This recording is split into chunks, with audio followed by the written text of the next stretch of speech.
Hello friends, welcome to Lukshiga Samayal. இன்னைக்கு நம்ம சேனல்ல வஞ்சரம் மீன் வறுவல் எப்படி செய்யறதுன்னு பார்க்கலாம். இதுக்கு நான் வீட்ல இருக்கிற மசாலா எடுத்து செய்றேங்க. வெளியில எந்த மசாலாவும் வாங்கல. வஞ்சரம் மீன்ட்டு இல்லங்க.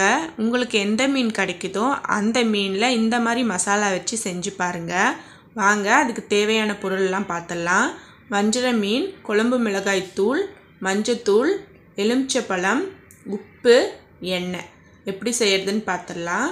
நான் வந்து மீனை இந்த மாதிரி கழுவி நல்லா உப்பு போட்டு க்ளீன் பண்ணி எடுத்து வச்சுருக்கேங்க. இப்போது இதுக்கு தேவையான மசாலாலாம் ஆட் பண்ணிடலாம். அதுக்கு தனியாக ஒரு பிளேட் எடுத்திருக்கேன். இதில் 3 ஸ்பூன் குழம்பு மிளகாய் தூள் எடுத்திருக்கேங்க. அதை ஆட் பண்ணிக்கலாம். அது கூட 1/2 ஸ்பூன் மஞ்சத்தூள் எடுத்திருக்கேன். அதையும் ஆட் பண்ணிக்கலாம். தேவையான அளவு உப்பு ஆட் பண்ணிக்கலாம். இப்போ இது கூட நான் லெமன் ஒன்று எடுத்துருக்கேங்க. இது நல்லா டேஸ்ட்டு கொடுக்கும். இப்போ இதை பிழிஞ்சு எடுத்துக்கலாம். இப்போ நல்லா மிக்ஸ் பண்ணி விட்டுக்கலாம். இப்போ இது கூட தண்ணி வந்து கொஞ்சம் கொஞ்சமாக ஆட் பண்ணி நல்லா கெட்டியான பதத்துக்கு கொண்டு வந்துடலாம். ரொம்ப தண்ணி ஆயிடுச்சுன்னா மீனில் இந்த மசாலா சரியாக ஒட்டாதுங்க. அதனால தான் பாருங்கள் இந்த மாதிரி கெட்டியாக இருக்கணும். இப்போ நம்ம மீன் பீஸ் ஒன்று எடுத்துக்கலாம். அதில் இந்த மசாலாவை நல்லா தடவி விட்டுக்கலாம்.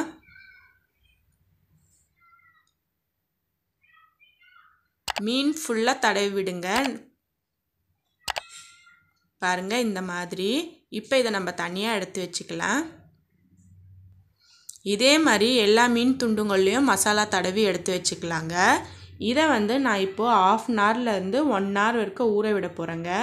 உங்களுக்கு டைமிங் எப்படியோ அப்படி நீங்கள் ஊற விட்டுக்கோங்க. நான் 1/2 ஹவர் ஊற விட போகிறேன். அப்போ தான் மசாலா நல்லா இறங்கியிருக்கும். இப்போ 1/2 ஹவர் ஆயிடுச்சுங்க. ஒரு தவாவை ஸ்டவ் ஆன் பண்ணி வச்சுருக்கேன். தவா ஹீட் ஆனோன்னா அதில் 2 ஸ்பூன் எண்ணெய் ஊற்றிருக்கேன். அதை நல்லா ஸ்ப்ரெட் பண்ணி விட்டுடலாம்.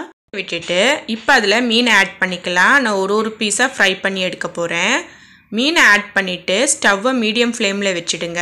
நல்லா பொன்னிறமாகட்டும். பொன்னிறமாக 3லேருந்து 5 நிமிஷம் ஆகுங்க. இப்போது 4 நிமிஷம் ஆயிருக்கு. நான் பொறுமையாக திருப்பி போடுறேன். பாருங்கள் எவ்வளோ சூப்பராக இருக்குன்ட்டு.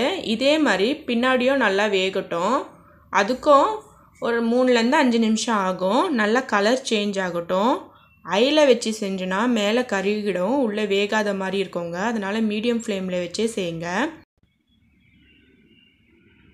அவ்வளோதாங்க, நல்லா வெந்துடுச்சு. பாருங்கள் எவ்வளோ சூப்பராக நம்ம மீன் ரெடி ஆகிடுச்சு. இதே மாதிரி எல்லா மீன் பீசஸையும் போட்டு ஃப்ரை பண்ணி எடுத்துக்கலாம்.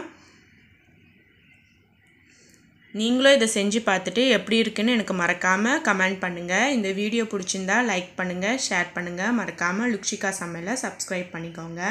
தேங்க்யூ. தேங்க்ஸ் ஃபார் வாட்சிங்.